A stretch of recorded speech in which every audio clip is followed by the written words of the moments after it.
मतलब use today, yesterday is gone and tomorrow may never come. मेरा कहने का मतलब है आज का उपयोग करो, क्योंकि यस्टरडे जा चुका है और कल कभी आने वाला नहीं है। इसलिए आपके पास जो समय है उसका अच्छे से उपयोग करो। अब हम अपना रेशियो एंड प्रपोर्शन में, ये मेरी सेकंड क्लास है। फर्स्ट में मैंने सिर्फ आपको बताया था कि हम कैसे सॉल्व करते हैं, अनुपात क्या है, समानुपात क्या है, या फिर आगे मैं जो क्वेश्चंस कराऊंगी उसमें किस ट्रिक का उपयोग करूंगी। तो उसी के ऊपर आज मैंने कुछ क्वेश्चंस मैं आपको कराऊंगी और आपको देखना है कि उन क्वेश्चंस को कैसे सॉल्व करते हैं। उसके बाद आप अपना एक रजिस्टर बनाएं जिसमें मैं टाइप कराती हूँ, उनको नोट्स बनाते जाएं। कुछ ही दिनों में मैं RS अग्रवाल की जो बुक है वो स्टार्ट कर दूंगी। जो चैप्टर मेरे खत्म हो चुके हैं पहले मैं उन पे जो क्वेश्चंस दे रखे हैं उनको कराऊंगी, उसके बाद आगे हम चलते रहेंगे। अब देखिए, जैसे पहला क्वेश्चन है हमारा, जो पहला क्वेश्चन है वो है समानुपात पर आधारित। जो हमारा समानुपात होता है उस पर हमारे कैसे क्वेश्चंस पूछे जाते हैं। जैसे इसमें दे रखा है 3:5 समानुपात का साइन है, फिर 21:x। मैंने आपको बताया था कि जो समानुपात होता है, जैसे तुम्हें दे रखा है A/B, ये समानुपात का साइन है, C/D। तो मैंने बताया था बाह्य संख्याओं का मल्टीपल बराबर होता है इनर संख्याओं के मल्टीपल के। इससे निकालते थे हम समानुपात। सेम तुम अपना यहाँ पे करोगे। जैसे तुम्हारा पहला क्वेश्चन दे रखा है 3:5 समानुपात का साइन, 21 अनुपात, तुम्हारा क्वेश्चन मार्क है, तुमने मान लिया x। तो बाह्य संख्याओं का मल्टीपल किसके बराबर होगा, इनर संख्याओं के मल्टीपल के। तो x की वैल्यू क्या हो जाएगी, 5 गुणा में 21, क्योंकि यहाँ पे गुणा में है तो यहाँ पे क्या जाएगा भाग में, 3 सत्ते 21, 7 पंजे 35, कितना आ गया 35। ठीक है, ऐसे ही तुम्हें दूसरा वाला करना है। दूसरे वाले में उसने क्या दे रखा है 1.5 अनुपात 2.3 समानुपात का साइन, फिर पूछा है क्या आएगा तो वहां पे x मान लेंगे और यहाँ पे आ गया 4.6। तो तुम्हारा बाह्य संख्याओं का मल्टीपल किसके बराबर होता है, इनर संख्याओं के मल्टीपल के। तो तुम्हारा क्या हो जाएगा 1.5 मल्टीप्लाई 4.6, मल्टीप्लाई में है तो आ जाएगा डिवाइड में इक्वल टू x। पॉइंट से पॉइंट कट गया, 23 टू जा कितने होते हैं 46। तो x की वैल्यू कितनी आ जाएगी 15 टू जा 30, एक के बाद पॉइंट तो कितनी आ जाएगी 3.0, और पॉइंट के बाद 0 का कोई मैथ नहीं होता है तो हम बोल सकते हैं कि x बराबर कितना आ गया 3। आसान है।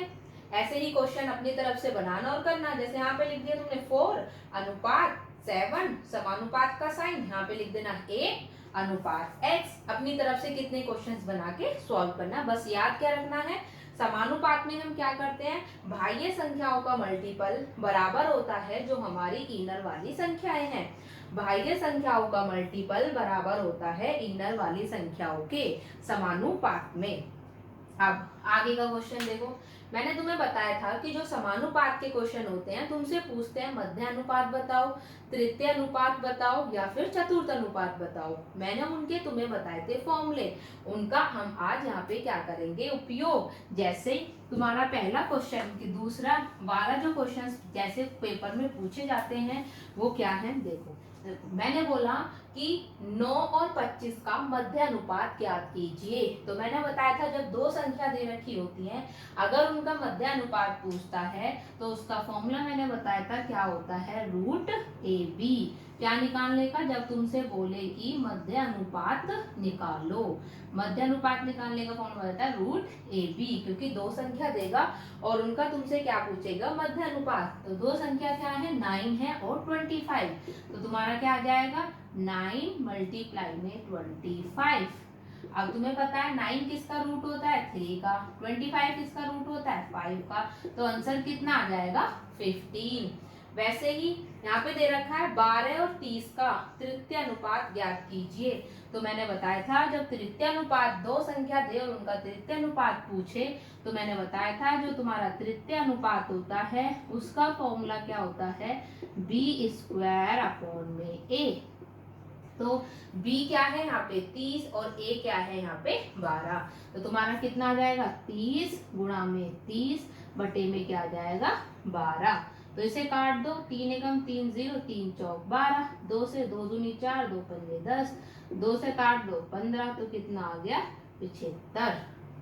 उसके बाद तुमसे जब तुम्हें 3 संख्या देगा तो तुमसे पूछेगा चतुर्थ अनुपात ज्ञात कीजिए। तो मैंने बताया था जब तुम्हें 3 संख्या देता है ए बी और सी और तुमसे पूछे कि उसका क्या बताना है, चतुर्थ अनुपात बताना है, तो कैसे निकालोगे, BC/A। अब यहाँ पे A क्या है तुम्हारा 6, B क्या है 5, C क्या है 21। तुम्हें क्या निकालना चतुर्थ अनुपात, तो चतुर्थ अनुपात तुम्हारा क्या हो जाएगा BC/A, यानी कि 5 × 21/6। फिर क्या लिख दो 3 2 जा 6, 3 7 जा 21, 7 5 जा 2, 35/2 तुम्हारा क्या होगा चतुर्थ अनुपात। ठीक है, या तो इस तरीके के क्वेश्चंस आते हैं जिसमें तुम्हें डायरेक्ट फॉर्मूले का यूज करना है। अब आगे देखते हैं। अब हमारे से कैसे क्वेश्चंस पूछे जाते हैं, अनुपात का मान ज्ञात करना होता है। मतलब वो आपको क्या करेगा, तुम्हें दो वैल्यू संख्या देगा, मतलब दो अल्फाबेट्स देगा, उनकी वैल्यू दे देगा, उसके बाद फिर उन्हें तुम्हें उसमें करके दे देगा अनुपात में और पूछेगा कि बताओ उनका मान क्या है। जैसे पहला वाला क्वेश्चन है, इसमें बोला A/B। A/B का मतलब मैंने बताया था क्या होता है A/B किसके बराबर है 4/5। इसका मतलब है A की वैल्यू कितनी हो गई 4 और B की वैल्यू कितनी हो गई 5। अब इस वैल्यू को पुट करके तुम्हें किसका मान निकालना है 5A - B 3B अनुपात 6A + 3B। अनुपात का मतलब मैंने बताया था कि अनुपात को आप फ्रैक्शन में भी क्या कर सकते हैं, लिख सकते हैं। इसका मतलब तुम्हें वैल्यू निकालनी है 5A - 3B अपॉन में 6A प्लस में क्या होता है 3B।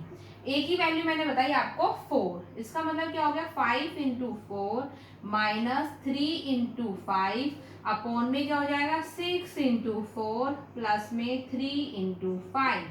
इसका मतलब तुम्हारा क्या बन गया 5 चौक 20 - 15 कितने हो गए 5, 6 चौक 24 और 5 दिया 15, 24 और 15 कितने हो गए तुम्हारे 24 और 15 हो गए कितने 39। तो इसकी वैल्यू कितनी आ जाएगी 5/39। ठीक है, उसी तरीके से यहाँ पे तुम्हें दे रखा है P/Q किसके बराबर है 2/3। इसका मतलब P की वैल्यू 2 और Q की वैल्यू कितनी है 3। तुम्हें किसमें पुट करनी है 4P - 2Q upon 3P plus में क्या करना है 2Q। तुम्हें पता है कि P की वैल्यू जो है वो तुम्हारी कितनी है, P की वैल्यू जो है तुम्हारी वो है 2, Q की वैल्यू कितनी है 3। इसका मतलब क्या आ जाएगा 4 × 2 - 2 × 3 अपॉन 3 × 2 प्लस में 2 × 3। तो तुम्हारा क्या हो जाएगा 4 2 जा 8, 2 3 जा 6, 8 - 6, 3 2 जा 6 प्लस 3 2 जा 6। तो कितना हो जाएगा 2 अपॉन में 12, या हम बोल सकते हैं कितना आ गया 1/6। कितना आ गया 1/6। चाहो तो तुम इसे 1/6 लिखो या फिर तुम लिख सकते हो 1:6। दोनों ही तुम्हारे क्या होंगे सही। ठीक है, अब आगे अब देखो जो क्वेश्चंस तुम्हारे इंपॉर्टेंट है, जहां से तुम्हारे पेपर में क्वेश्चंस बनते हैं, जो मैंने लास्ट क्लास ली थी उसमें तुम्हें मैंने बताया था CF कैसे निकालते हैं। कोई इसे कॉमन फैक्टर बोलता है, कोई इसे मार्जिनल फैक्टर बोलता है, बट तुम्हें तरीका आना चाहिए कि उसकी वैल्यू हम निकालते कैसे हैं। उसी पर आधारित अब हमारे क्वेश्चंस होंगे और ये ही क्वेश्चन सबसे ज्यादा हमारे पेपर में पूछे जाते हैं।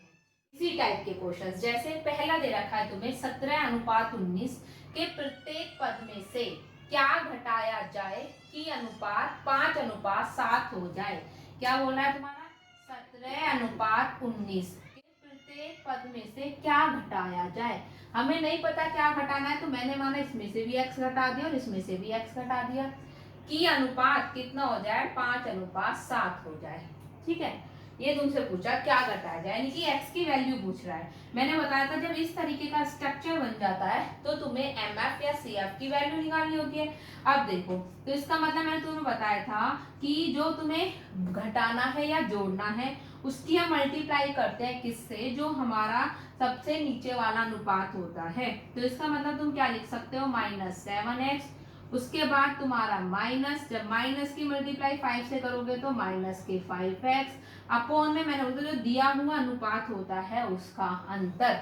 मैंने बताया था अगर इधर से शुरू करते हैं तो अनुपात का अंतर जो लेते हैं वो अपोजिट से लेते हैं ताकि साइन में गड़बड़ ना हो। तो 19 पंजे कितना हो गया, 95, माइनस 17 सत्ते कितना हो गया, 119। अब -7x माइनस माइनस प्लस कितना हो गया, 5x, 119 में से 95 जाएंगे तो तुम्हारा कितना बच जाएगा, 24। तो तुम्हारा कितना आ गया, 7, वो भी माइनस के, क्योंकि माइनस की संख्या क्या है, बड़ी। 7x में से 5x गया तो -2x, और यहाँ पे कितना हो गया तुम्हारा माइनस के 24, माइनस से माइनस कितना आ गया 12। इसका मतलब x की वैल्यू कितनी हो गई, 12। यानी कि अगर इसमें हम 12 घटाएं तो हमारा क्या अनुपात बन जाएगा, 5:17। ठीक है, 17 में से 5 गए 12, 19 में से 7 गए कितना हो गया, 12। तो हमारा जो है क्या संख्या घटानी चाहिए हमें, 12। ठीक है, अब उसी तरीके से ये बोल रहा है 3:5 के प्रत्येक पद में क्या जोड़ा जाए। तुम्हें दे दिया 3:5, इसमें हम क्या जोड़ें कि अनुपात कितना हो जाए, 2:3। सेम, पहले जो जोड़ा जाए या घटाया जाए उसकी मल्टीप्लाई करनी है किससे, नीचे दिए हुए अनुपात से, और उसका अंतर तो कितना आ जाएगा, 3x माइनस 2x बटे में, इधर से चले तो अपोजिट, 5 दूनी 10 माइनस के 9, तो x बटे में 1, यानी कि x की वैल्यू क्या हो गई, 1। इसका मतलब अगर तुम इसमें 1 जोड़ोगे तो तुम्हारा क्या बन जाएगा अनुपात, 2:3। ठीक है, तुम्हारा क्या अनुपात बन जाएगा, 2:3। ठीक है, क्यों, क्योंकि 3 में 1 जोड़ोगे 4, 5 में 1 जोड़ोगे 6, 4 और 6 तो 2 दूनी 4, 2 से 6 क्या बन गया, 2:3। ठीक है, अब देखो आगे इसमें दे रखा है दो संख्याओं में 7:9 का अनुपात है। प्रत्येक संख्या में 5 जोड़ने पर उनमें जो अनुपात बनता है कितना होता है, 4:5। तो उनमें 4:5 का अनुपात हो जाएगा। तुम्हें क्या निकालना है, छोटी संख्या ज्ञात करो। क्या निकालना है, छोटी संख्या। ठीक है, अब देखो सेम, 5 पूरे 25, 5 चौक 20 बटे में 9 चौक 36, 7 पंजे 35, कितना आ गया वैल्यू, 5। कितनी वैल्यू आ गई सीएफ की, 5। तुमसे पूछा छोटी संख्या ज्ञात करो, भाई 7 और 9 में छोटी कौन सी है, 7। तो तुम्हें क्या करना है, 7 गुणा में 5 कितनी आ जाएगी, 35। ठीक है, जब दोनों पे हम क्या कर रहे हैं, जोड़ रहे हैं। उसी तरीके से तुम्हारा क्या बन सकता है, मैं क्वेश्चन चेंज कर दूं, जैसे मैंने यहाँ पे दे दिया तुम्हारा, यहाँ दे दिया मैंने तुम्हारा 2:3, यहाँ पे दे दिया 3:4, और मैं 5 को जोड़ नहीं रही हूँ बल्कि क्या कर रही हूँ, घटा रही हूँ। ठीक है, सेम क्वेश्चन है, बस मैंने थोड़ा सा चेंज करा है। ठीक है बेटा, मैंने बोला कि दो संख्याओं में 2:3 का अनुपात है, प्रत्येक संख्या में से 5 घटा दें तो उनमें 3:4 का अनुपात हो जाएगा। तुम्हें क्या निकालना है, छोटी संख्या निकालना। इसी तरीके क्वेश्चंस ज्यादा आते हैं, ऐसे ही क्वेश्चंस हम अपनी अगली क्लास में करेंगे। Thank you.